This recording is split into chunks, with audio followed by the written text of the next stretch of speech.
म्हणजे पूर्व भिंतीवर जर अशा घोड्यांचं पिक्चर जर लावलं तर ते एक रेमेडी ठरतं.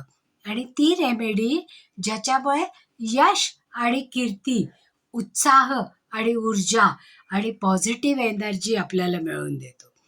त्याचप्रमाणे उत्तर दिशा ही सगळ्यात पॉझिटिव्ह दिशा आहे पहा.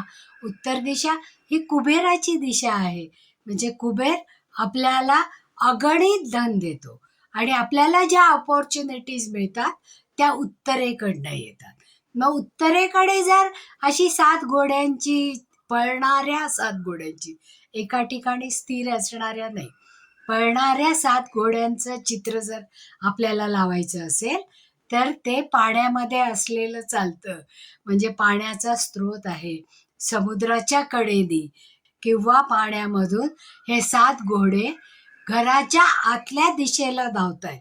अशा पद्धतीने जर आपण लावलं तर आपल्याला पुन्हा पैसा आणि अनेक अपॉर्च्युनिटीज या मिळू शकतात आणि मिळालेला पैसा हा स्थिर राहतो. म्हणून उत्तरेच्या दिशेला लावायचे घोडे हे पाण्यामध्ये पळणारे असले तर ते जास्त चांगले आणि त्याचा रिझल्ट आपल्याला जास्तीत जास्त चांगला मिळतो. कारण आपण काय म्हटलं, 3 दिशांना आपण ही घोड्यांची चित्र लावू शकतो. पूर्व दिशा, उत्तर दिशा आणि दक्षिण दिशा. दक्षिण दिशा ही लक्ष्मीची दिशा आहे पहा. जशी ती यमाची दिशा आहे म्हणजे शक्तीची दिशा आहे, सातत्याची दिशा आहे, त्याप्रमाणे ती लक्ष्मीची सुद्धा दिशा आहे.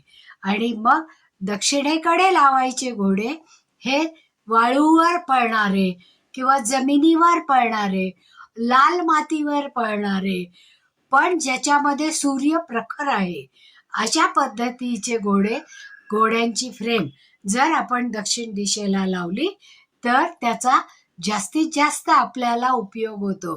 की त्याच्यामुळे स्थैर्य मिळतं. आपल्या इच्छा आकांक्षा, म्हणजे जसं उच्चैःश्रवाला पंख आहेत, ते पंख कसे आहेत की ज्या आपल्या इच्छा आकांक्षा पुरवण्यासाठी ते पंख आहेत. म्हणजे आकांक्षाची भरारी ही गरुड भरारी असावी.